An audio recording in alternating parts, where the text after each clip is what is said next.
there you are, YouTube. Doodle doodle doodle doodle doo. Subscribe if you're interested, but also no pressure. Time to put on the Oscar cap, the Oscar hat here. Right there. Oscars. Here we go. That's what we're going to be talking about. Well, specifically one film. Poor Things. I finally completed the Best Picture lineup. That's what my main goal was for this season. I wasn't able to watch every single nominated film for the Oscars. Haven't been able to do that for a while. It's just been difficult. So what I do now is just make sure I watch the Best Picture winners. So I finally completed that with Poor Things. It's the final one. This is a Yorgos film and stars quite a few people. Well, is it quite a few? It's like a few people. We got like the big names that we'll all know. Are Emma Stone, right? She stars, and Mark Ruffalo, so yeah, that's the Hulk. And then we also have Green Goblin. Green Goblin, the Hulk is green. 2 green leads. That's pretty cool. Anybody else we know? That I think that actually there was like, I feel like there's the character Max. I feel like I know him from something as well. But anyway, this movie, Oscar nominated not only for Best Picture, I brought my iPad here just so I could read through these because it had 11 nominations. Best Picture, also Best Director, Yorgos, Best Actress, Emma Stone, Best Supporting Actor, Mark Ruffalo, and gosh, why is Green Goblin's name not coming to me? Oh man. My brain is fried. You know, like in my teens and 20s and 30s, most of my 30s, I could just rattle off his name, no problem at all. But it's just not coming to me right now. I don't know why. I mean, he's in Platoon. You know, we know him from everything. We even know him from we know him from The Lighthouse, which was kind of cool because you know the whole like seagull thing. There was like almost a moment similar to that in this movie. So yeah, gosh, I thought I was going to get it as I was talking about it, but I can only just Mark Ruffalo's name is coming up. But this is like embarrassing. Why is this my life? What is going on with my brain? This is a one take, so you're gonna have to watch me do this. For some reason, I just couldn't figure out Willem Dafoe's name. I don't know why, but I think Willem Dafoe should have been nominated as well. He was great. But I don't know. Maybe the other people also should have been nominated. You know, that's just how it goes. You have a lot of favorite performances. But anyway, sorry about that. I don't know why Willem Dafoe is not coming to mind. I also like Willem Dafoe in his very small part in Basquiat, which Jeffrey Wright stars in, and Jeffrey Wright is in American Fiction, which is also nominated for Best Picture, and Jeffrey Wright's nominated for Best Actor. Okay, anyway, so, you know what, let me start over. Best Picture, Best Director, Best Actress Emma Stone, Best Supporting Actor Mark Ruffalo, Best Adapted Screenplay, Best Original Score. This score was great. It was not catchy. It was unsettling. My wife was like, I don't like this. I don't like this score. And that's why I liked it. Not because it upset her, but just because it was like so odd, so strange.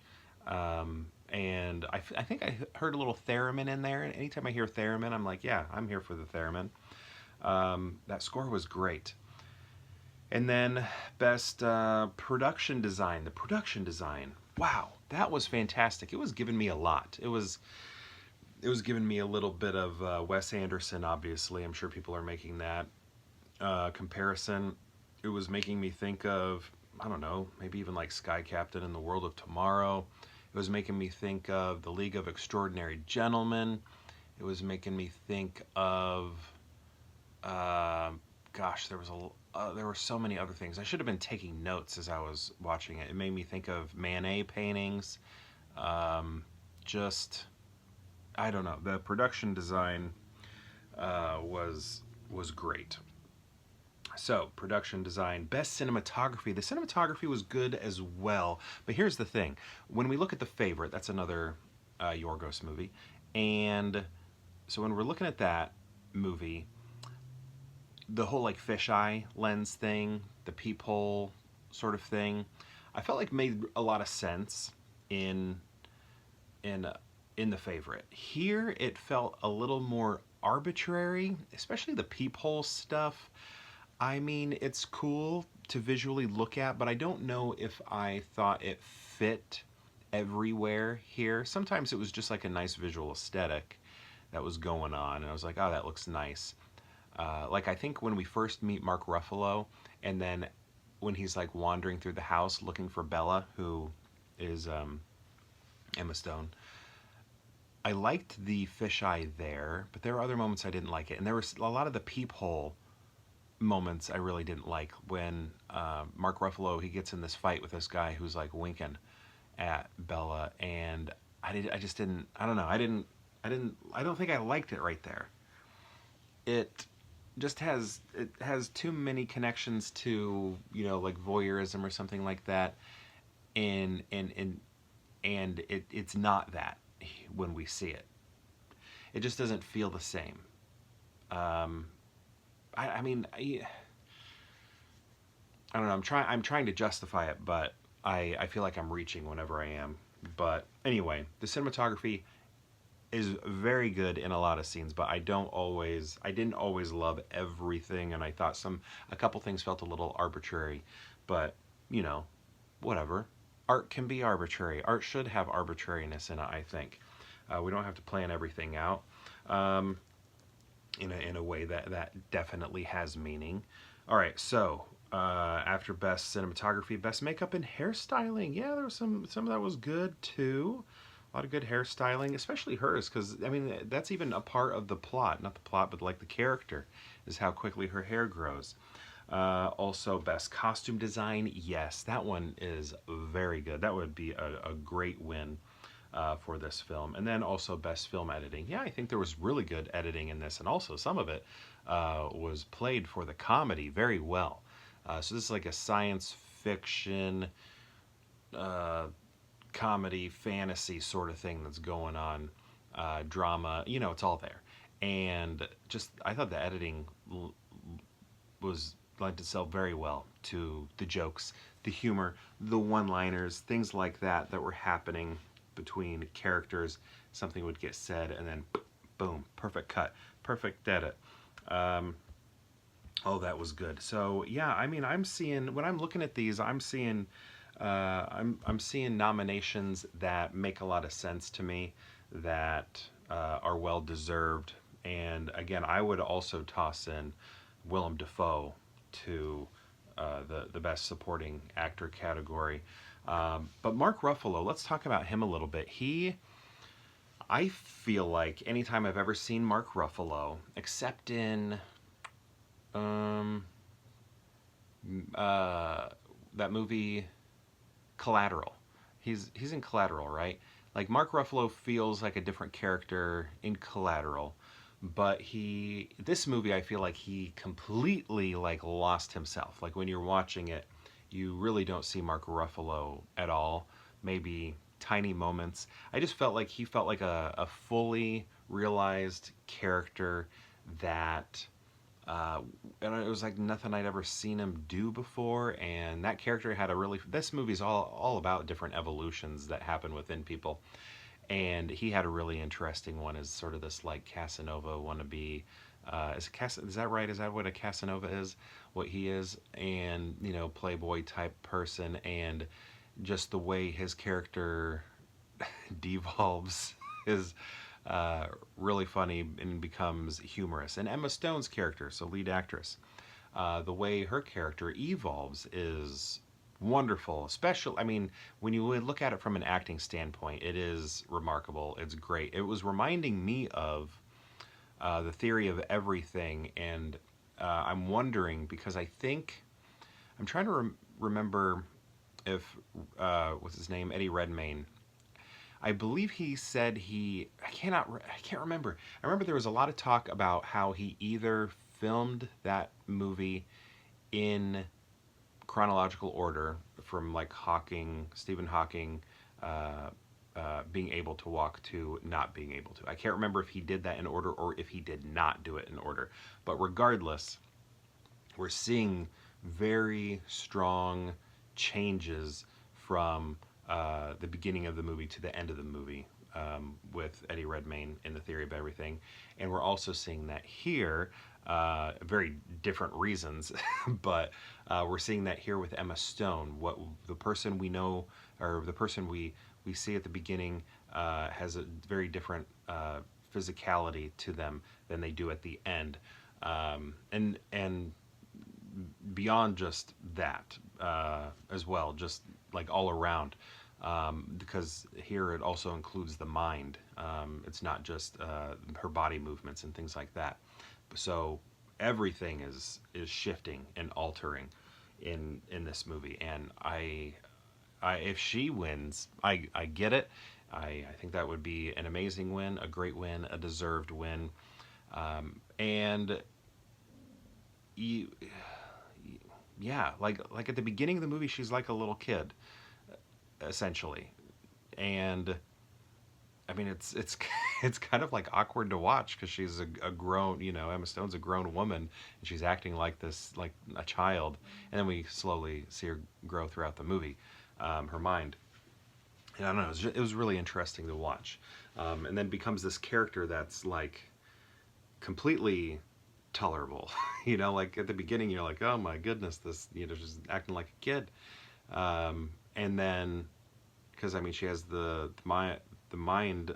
I guess, should I start giving stuff away? Maybe some of this stuff is a spoiler. She has literally the mind of an infant, and then, or I guess a toddler, maybe by the time we meet her.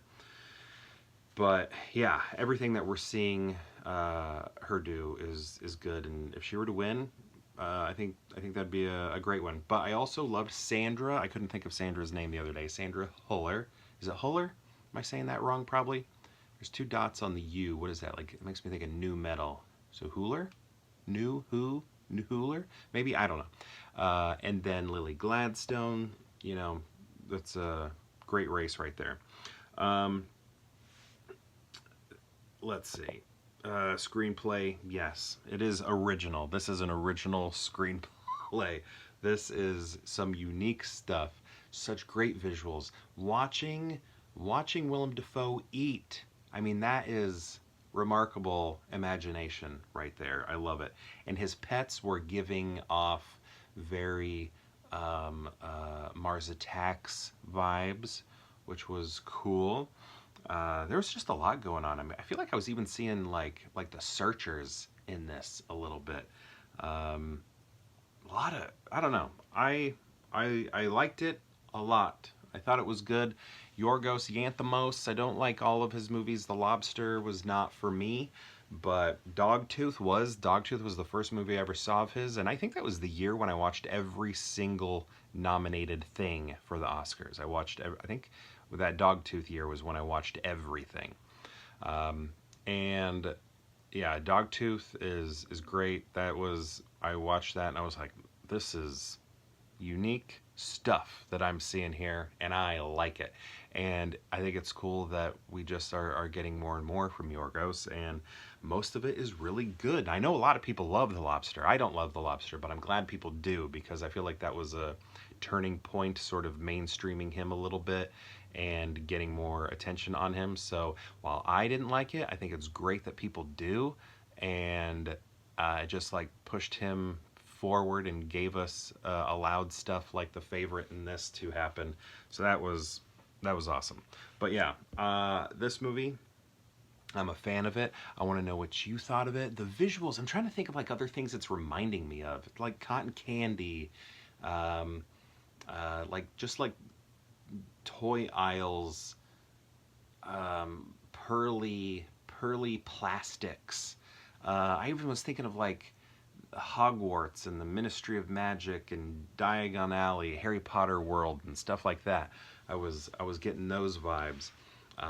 There's just all sorts of stuff that was going through my head as I was watching, and I thought it was a visual spectacle. So when it comes to cinematography, yes, but not every shot. Some of the shots I'm still like, how much, no, what do I think of that?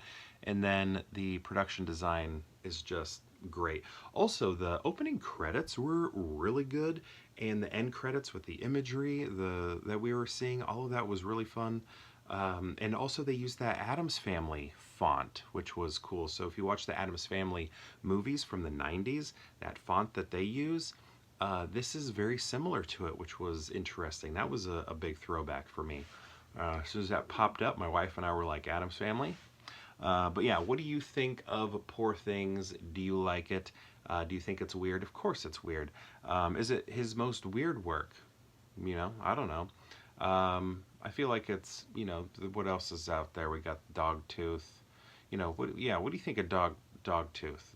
That was the first one I saw. Probably most people, I think as well. I don't know. Lobster, I'm guessing, was probably the first. Maybe a lot of people saw it because that one was like very mainstream.